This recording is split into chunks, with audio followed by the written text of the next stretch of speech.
need to be accessible and come with a manual, which is the process of therapy. She is the mother of 3 and married to her husband of 8 years. She is also a proud member of Lambda Upsilon Sigma Alumni, chapter of Sigma Gamma Rho Sorority Incorporated. I introduce Dr. Tiffany Weeks.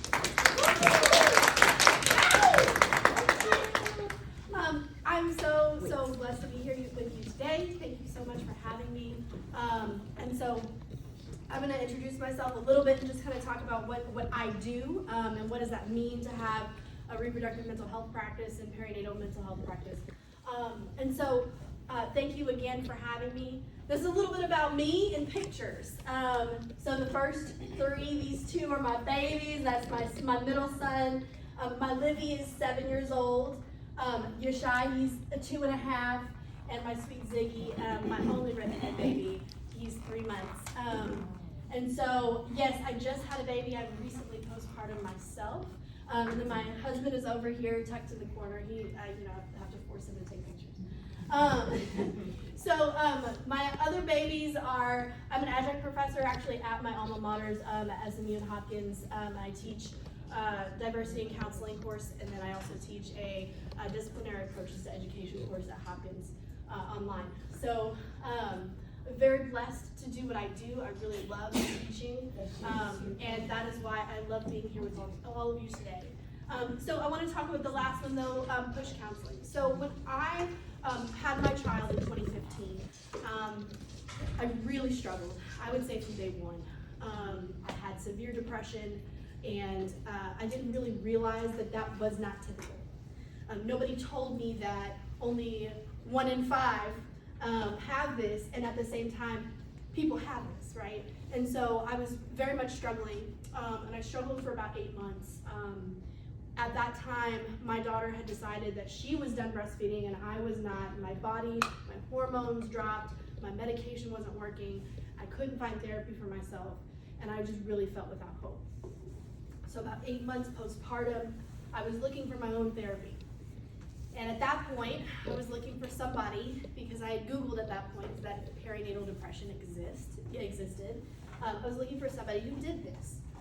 And the results were very slim. And what the problem was is that it was out of my price point as a new mom. And really out of my range geographically to find someone who I could actually go to and get resources and get help. So what ended up happening was I went to a therapist. He was great. It was awesome. And at the same time, at that healing journey was always in the back of my mind, what can I do to not let anybody else struggle like this again? And so in 2018, I started my private practice. So we will hit 5 years this year. We're very proud of it. The goal from day one has been affordability and accessibility. And so what does that mean? Affordability is we will provide low-cost counseling for Medicaid clients. We provide and we take insurance, which is something that a lot of private practices don't do. We provide a sliding scale for those who are coming out of pocket that may not qualify for Medicaid and be in the in-between. And then accessibility. We've actually always done telehealth, but even before the pandemic, because as you know, as new mothers, as new parents, you may not want to get out of the house, especially before the baby has their shots, or in the wintertime, or during flu season, all of those things, right? And then the pandemic hit, and that telehealth need was even greater. So we pride ourselves on that. I have a team of 13 individuals, 12 female, 1 male, and he's awesome. He does our couples work. And they range from specialties in different reproductive health topics: infertility, miscarriage, loss, pregnancy, postpartum, trauma, birth trauma, parenting issues, parenting coaching, all of those other things. So it's not just perinatal, but this is what I'm going to focus on today because of our wonderful mother. So I am also 1 in 5. I will tell you, I'm 1 in 5 now. I'm 3 months postpartum. I struggle with postpartum depression every single time I give birth. And so being in that healing and recovery point of having support and going through some of these steps reduces some of the chances of that severity happening, right? Or even happening at all. So 20% of birthing people experience a perinatal mood disorder. So again, that 1 in 5. So what does that mean? It's a mental illness experienced during the perinatal period. So that's pregnancy and postpartum. That is unrelated to external mental illness. So if you have a prior mental illness of anxiety, depression, bipolar disorder, anything like that, now can that exacerbate the symptoms afterwards? Absolutely. But it doesn't mean that this is, this could also just be during the perinatal period. I've seen a lot of clients struggle in pregnancy and postpartum, and then after they kind of reach the end of their postpartum period, whether that's a hormone shift or whether that's just their healing journey through therapy, then they kind of go without those mental health symptoms. A mood instability as a result of pregnancy or birth, so that would be the bipolar disorder, or the fluctuation in moods, inability to cope with environmental factors that are surrounding the perinatal period. So we know that we deal with the whole body. Mental health is a holistic approach. And so if our mind doesn't feel right, we also need to check the other systems. What's going on with our bodies? What's going on with our hormones, our eating habits, our sleep? We know sleep deprivation is huge during the newborn period, right? But it's also environmental. So where are our support systems? What's going on with our partners, our relationships, our friendships, our family members? What messages are we receiving? What narratives have we been given from the very beginning, even before pregnancy, right? What are we being told that we should be expecting to happen? And then are those expectations realistic based on what's happening with us and our families and our family structures in our newborn period right now? So the types of PMADs, and that's just perinatal mood and anxiety disorders: depression, anxiety, rage, OCD, bipolar disorder, and then psychosis. I'm going to talk a little bit about some of these, really focusing a lot on depression and anxiety. Rage is actually something that's newer to be talked about, but it's always been around, and it funnels into that anxiety. And then bipolar disorder and postpartum psychosis are one of the more extreme perinatal mood disorders that someone can experience. So perinatal depression, anger, irritability. If you think about some of you who have been mothers, in fact, who all has been a mother in here at some point? Thank you for raising that. I want you to think back on your newborn experience. And Senator Thompson.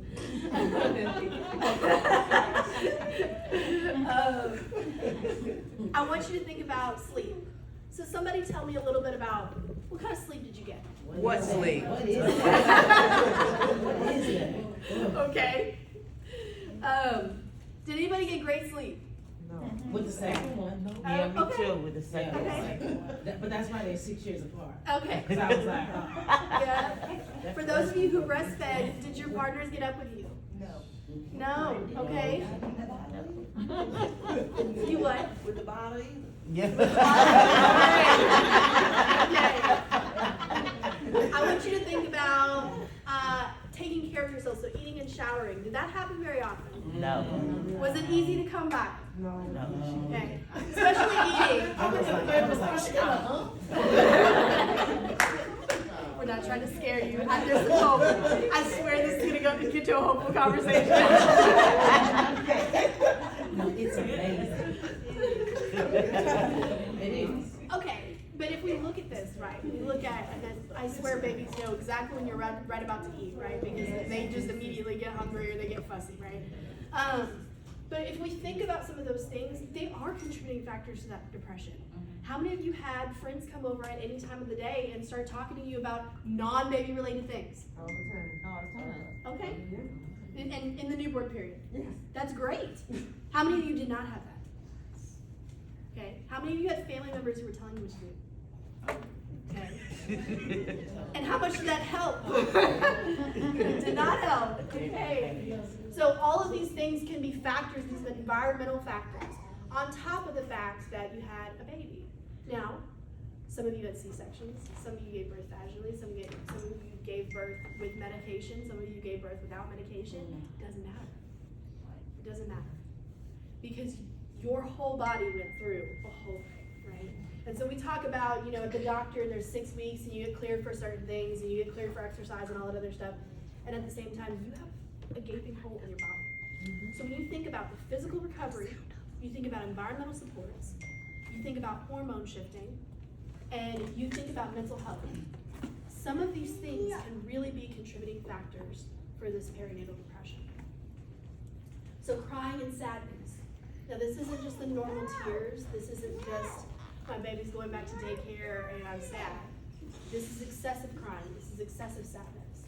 Feelings of guilt, shame, hopelessness. Guilt maybe I can't breastfeed.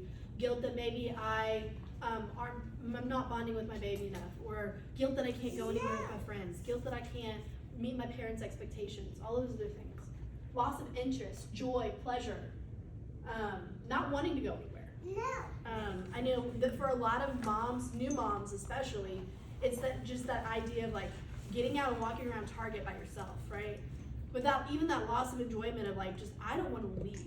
I don't want to leave the house. I don't want to go anywhere. I don't want to be with anybody. And I'm going to isolate. And then possible thoughts of harming the baby or yourself. Now granted, this sounds very scary. There's actually an excellent book that says Good Moms Have Scary Thoughts. I would highly suggest you get that. It's awesome. But it talks about the normalizing of like, yes, there may be scary thoughts, but it doesn't mean that you want to hurt your baby. You don't want to hurt yourself. It's just these thoughts keep coming through because it feels so isolating and so sad, right? It feels so alone. I don't know what to do with this. I don't know what to do with the growth spurts or the cluster feeding or all of these other things, right? It feels very hopeless. Now, anxiety is very tied into this.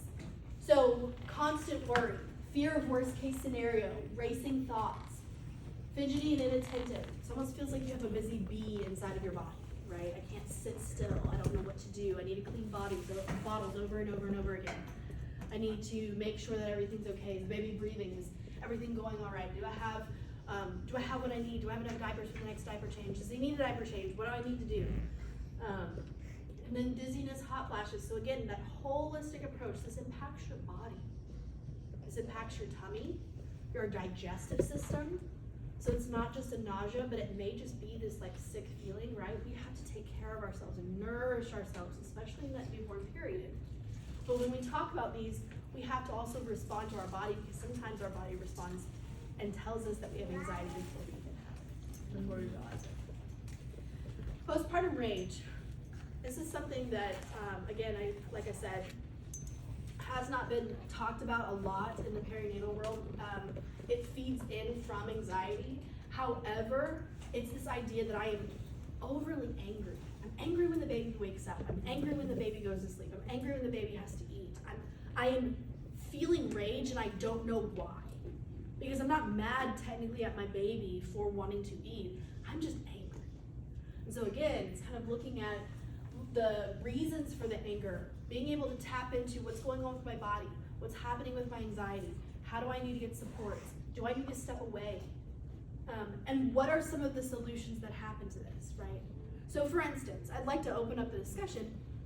When someone has anxiety or has depression, what are some coping skills that they can use? Exercise. Exercise.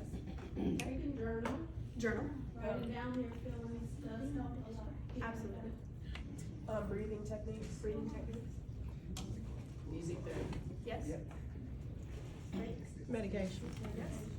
Now, when you were a new mom, what did you need that you didn't get? All that. Sleep. So what would that have looked like to get support from that? I was lucky enough to have that support. That's great. That's incredible. So when you talk about your experience and you know someone who's going through it and you have that support, when you know what it looks like, you can be able to emulate that and help someone else that's close to you to help them. So what's something that you could give that you had? Allow them a couple hours ago to go to sleep, to be honest. Yeah. Cause I've had that experience and most of the time if the baby can at least sleep long enough and get familiar enough with me, to be that support system, and that gives them enough time to, even just to go take a bath or go wash your faces. People just don't understand, or even just take the time to put lotion on, or anything to make them feel good, because sometimes we do forget about the mom, and I wish I would. Absolutely. something that, and thank you for pointing that out, something that you had that you would gift, or something that you didn't have that you needed? I had, people from the church who took days and brought food over. Yeah. So that I didn't have to cook or, cause I had a C-section, so it was hard for me to get up Yes. and move around. And I suffered with some of this because the food would make me sick, going in to cook would make me feel sick, so I didn't eat. And then I would get sick because I hadn't eaten. So when people brought food by, it was more that I just got a plate rather than having to go through that whole cycle and process. Yeah. And then just having somebody to come and not expect conversation, but just come to sit and to be there. You didn't have to worry about, do I have to entertain them, but they were just there in case you needed something. And sometimes I think that it's so important to just have company, but not companionship. Yes. So for me, that was a big deal, was I had somebody to come and sit, but they didn't expect me to talk. They listened to me complain and Yes. whine, Yes. but they didn't give a lot of advice, just kind of were there Yeah. to be a support. Yes. So what I would have liked to have had was someone to tell me that I was doing it right. So even if they didn't agree with how I was doing it, like, help me the way I'm asking you to help me, don't help me the way you think I should do it. And affirm me in what I'm choosing to do. Let me figure it out.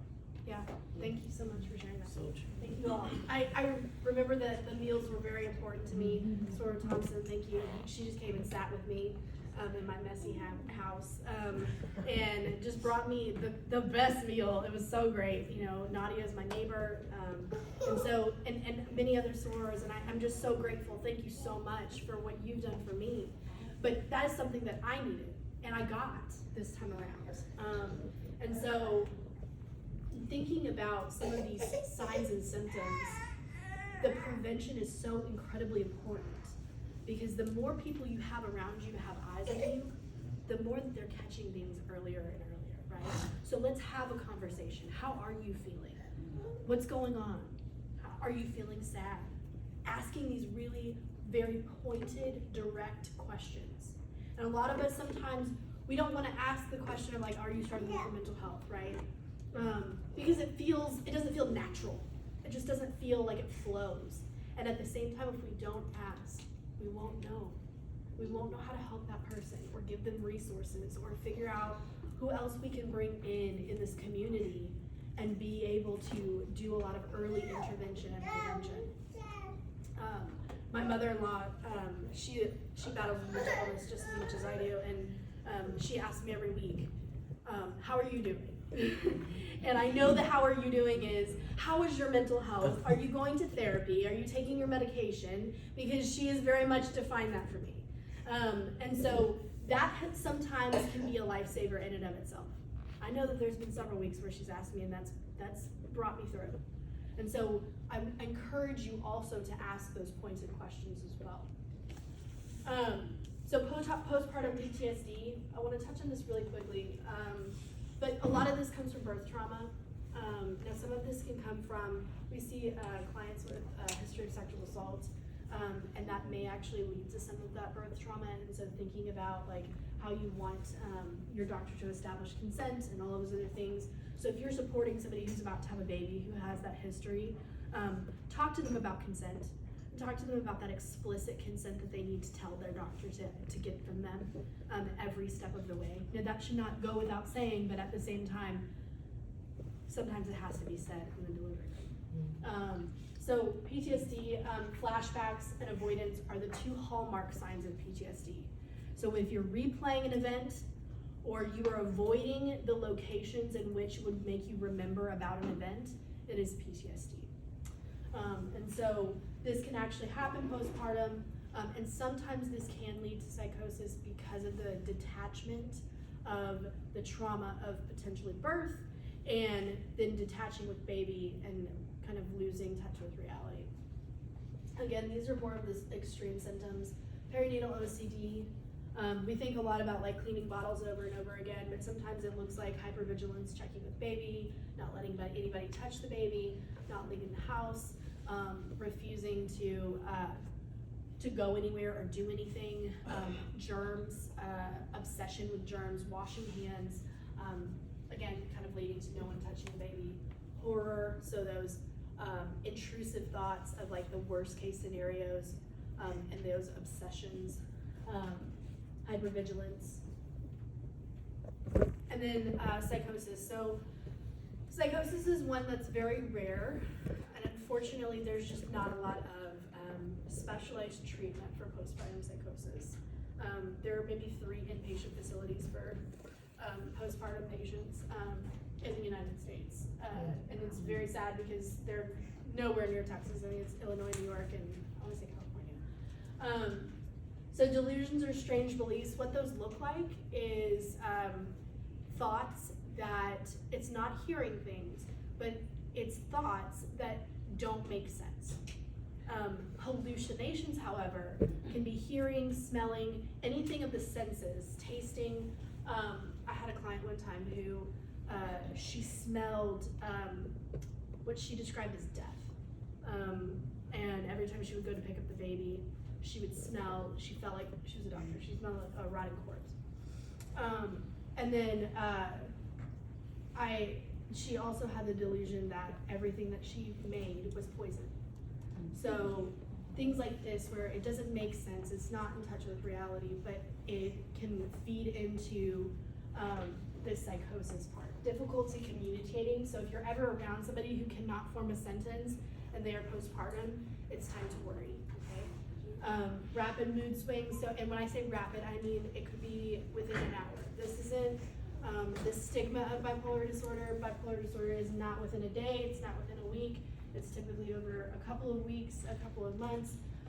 Rapid mood swings is a sign for psychosis, which would be within maybe an hour. So, is it perinatal mood disorder or baby blues? What are baby blues?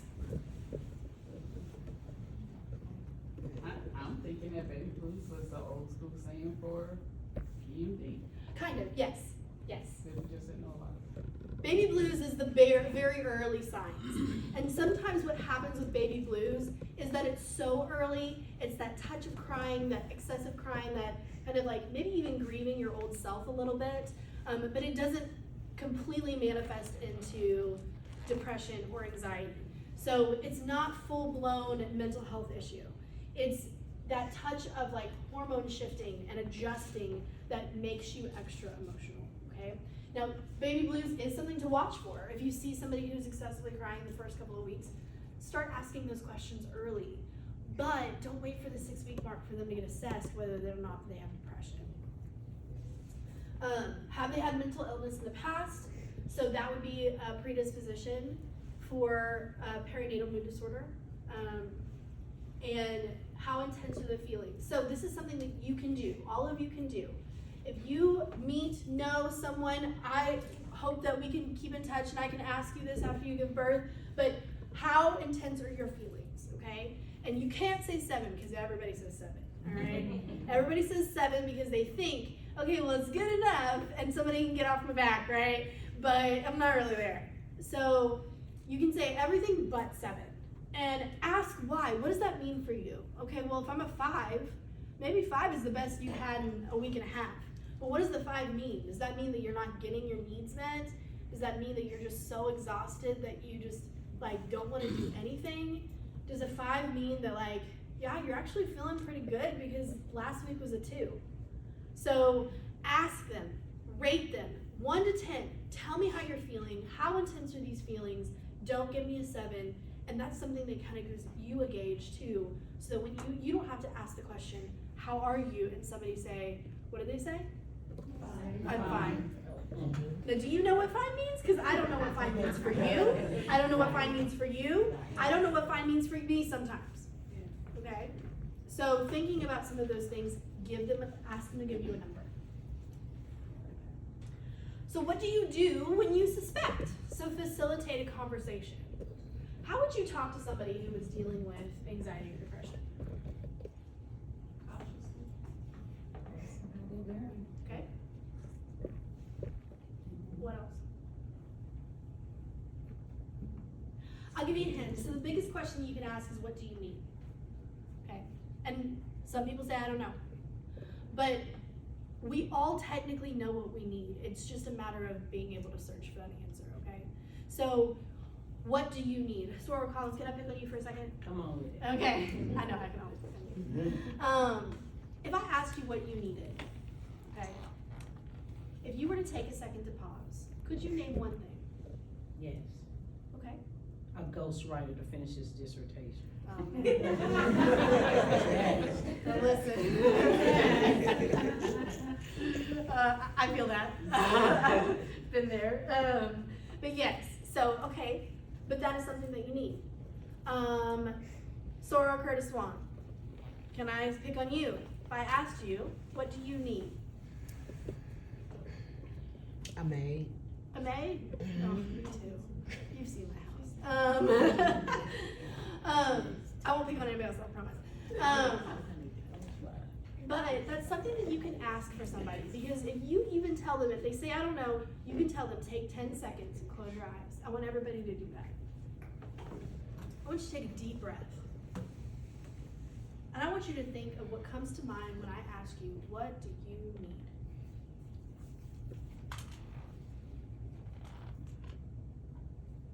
And when you're ready, you can open your eyes, and you don't have to share.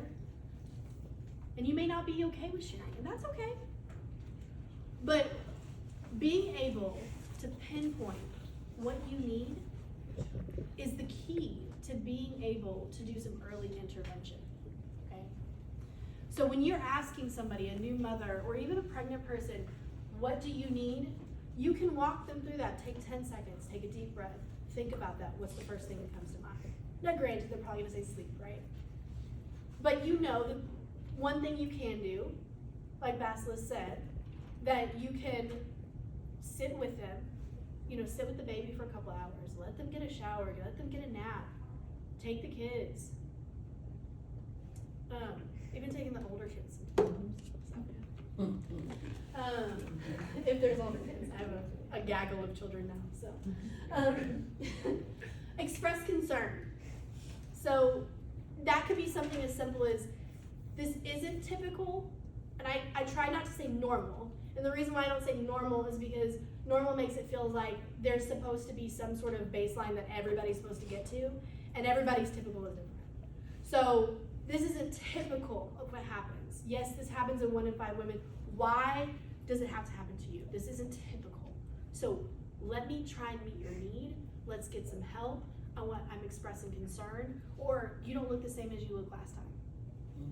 Or you sound different. You're talking slower. You don't sound interested in anything anymore. Where's your joy? And ask those pointed questions, right? Because what that does is you've given them an outlet to just take a deep breath and go, oh, I don't have to put on a face. True. Wow, I don't have to fake it anymore. Okay. No, I don't feel great. I'm struggling. Or I'm so exhausted that I don't know what's going on with me. Okay. So expressing concern, educating. You can use the statistic, 1 in 5 women have this, right? This is 20% of our population, and at the same time, this is still not typical, and there's help for that. Okay. So it also happens to dads too. I just did a little bit of research on that recently, but it happens to 1 in 10 men. And I think a lot of that has to do with witnessing the birth, not feeling useful, not getting sleep themselves if they're helping out, hopefully. And so this can happen to dads too. So if you are more comfortable talking to the dad, talk to them as well. And then making referrals is necessary. And we'll talk a little bit about databases and on that kind of thing, where you can find therapists. So opening the conversation, these are some of the questions that you can ask. Don't ask too many consecutive questions. And then your scope, it's a scope of practice, this is partly for clinicians, but for your scope of what you know, right? Referring to breastfeeding support or sleep expert or postpartum doula. Postpartum doulas are people who will come in and they are hired, but they will come in for several hours. They'll do some light cleaning, they'll take care of the baby, those kinds of things. So if you can't particularly do that, maybe that's something that you gift to them, is a couple of hours of postpartum support. What not to say? Have you tried? Why wouldn't you say that? What makes it seem as if they put limited effort. That goes to. Yes. They want to be there. You're telling me that I'm failing, and I'm trying to figure it out. Yes. So just, you know. Or that you haven't done enough yet. Right, or I'm So not. you feel this way, we'll try harder, right? Yeah. Why do you feel like that? Now, this could be a positive question, but in a judgmental tone, in any sort of different type of tone, that could definitely feel judgmental. Oh, I've been there before. Now, granted, that can also be a positive, but sometimes people don't want to hear the, oh, I've been there before, until they know that you are there truly to listen to them. So I would say establish the listening, and then you can relate. And then you can say, hey, you know what? This has happened to me, so you're not alone. So it can go both ways. Some of these can. It's not that bad. Please don't say that. Just, that's normal. It will pass. No. The truth is, we're never not postpartum once you've had a kid. So, Sora Thompson, you're still postpartum. You're still postpartum, right? So.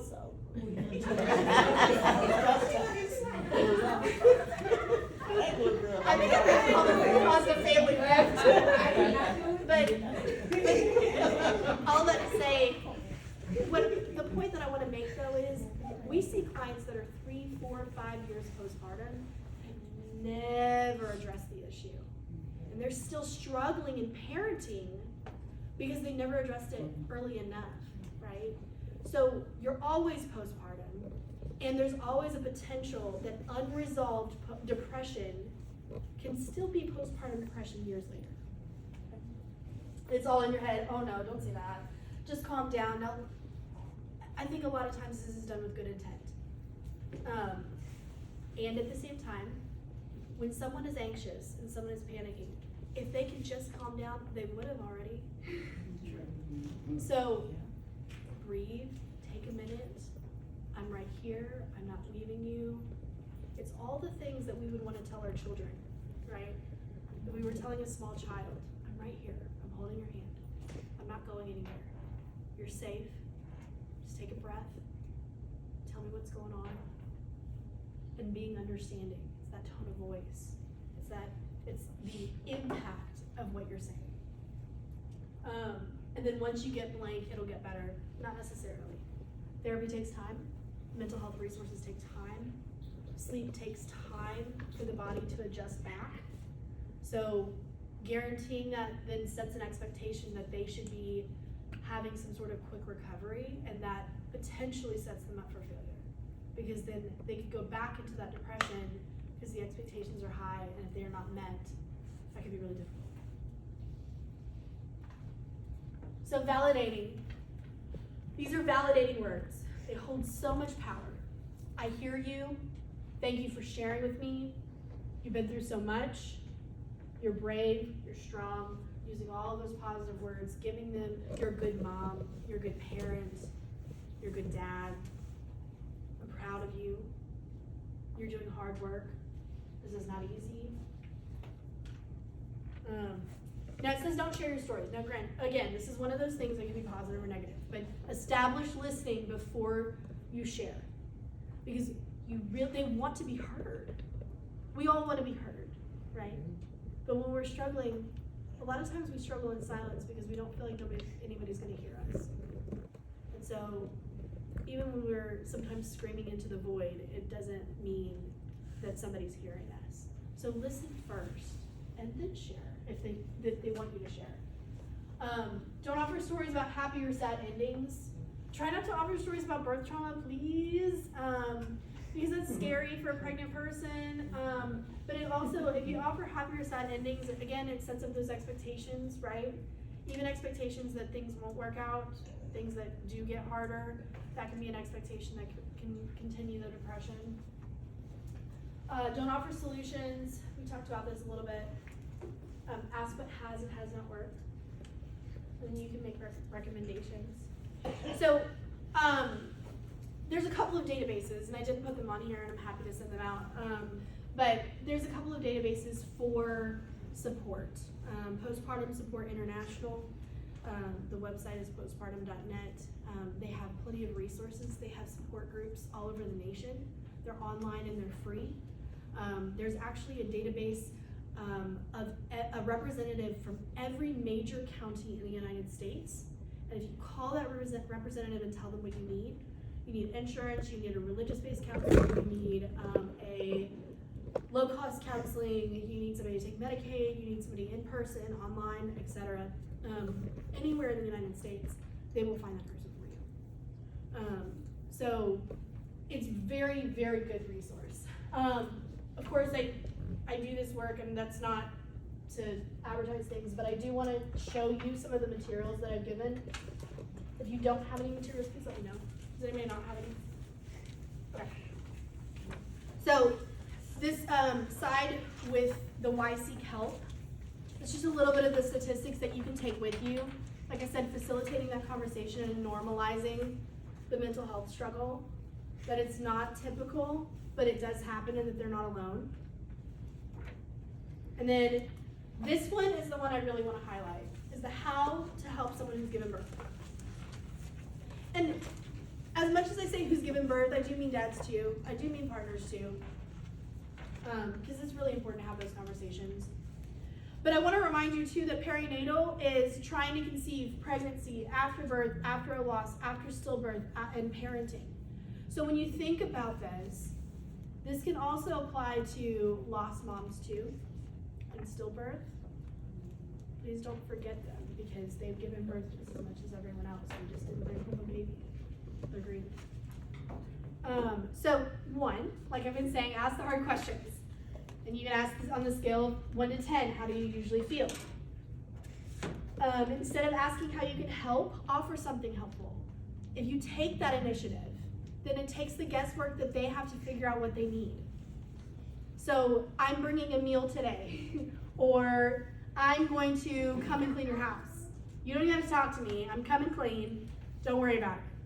My mother-in-law came and said, I'm coming to fold all your laundry. I said, okay, great. Well, I have a whole bunch of loads and I'm gonna keep doing laundry. So she folded like 7 or 8 loads. It was awesome.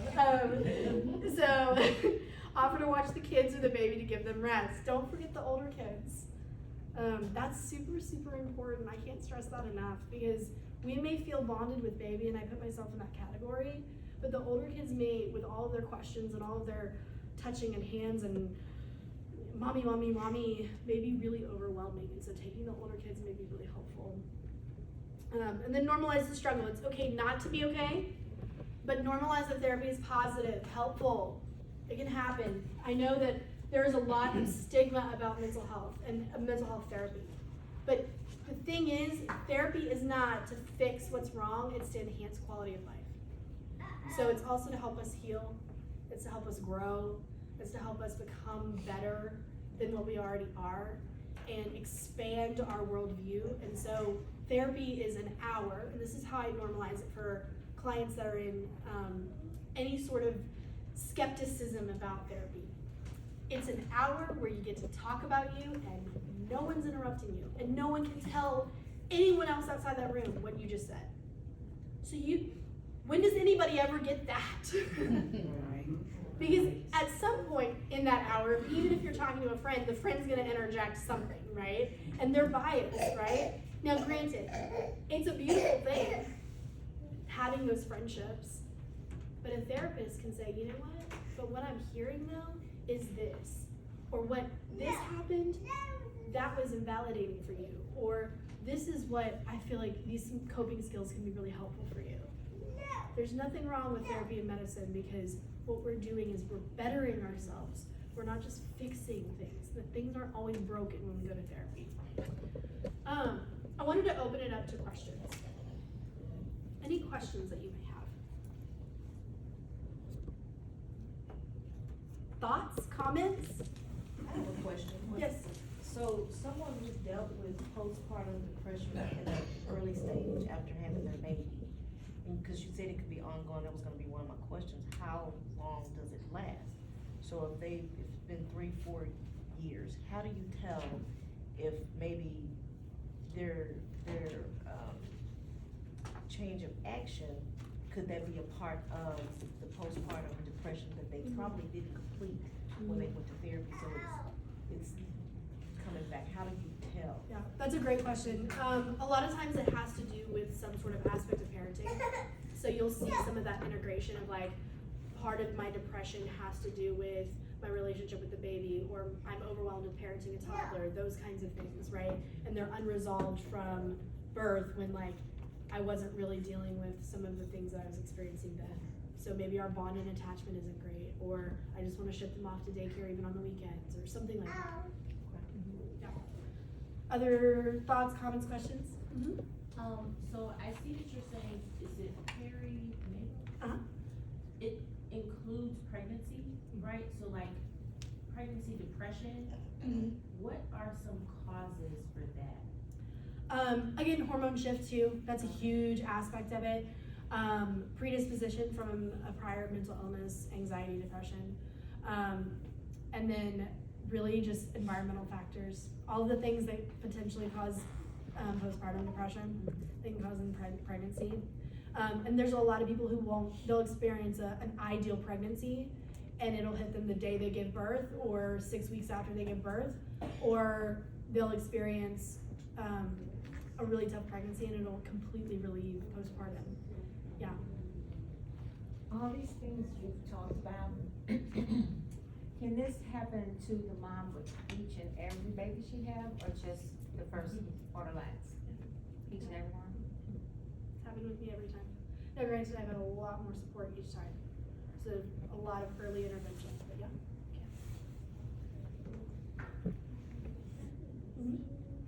So I know you said there's like sometimes a hormonal imbalance there. Is there like something you can do to change in your diet? Like, can you take some vitamins? Can you eat something that will improve the scenario? Yeah, those are really good questions. So a couple of things I always suggest to clients is getting a hormone panel to establish their baseline postpartum. So you want to know where your estrogen and progesterone is. Now, some doctors will say, I want to wait 6 months. I say, as a therapist, and this is outside of my scope medically, but I would say as a therapist, get a baseline now. So at least you know where you're breastfeeding, or you're not breastfeeding, or when you're weaning, or whatever that is. Get that baseline, and then go take it again in 6 months, because then you're gonna know, okay, well, am I too high, am I too low, what's going on?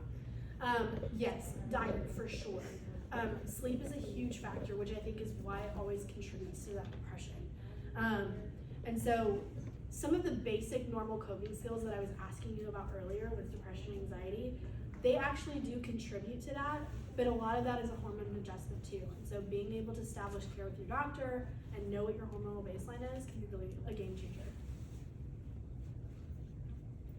Other thoughts, comments, questions? Thank you for your time.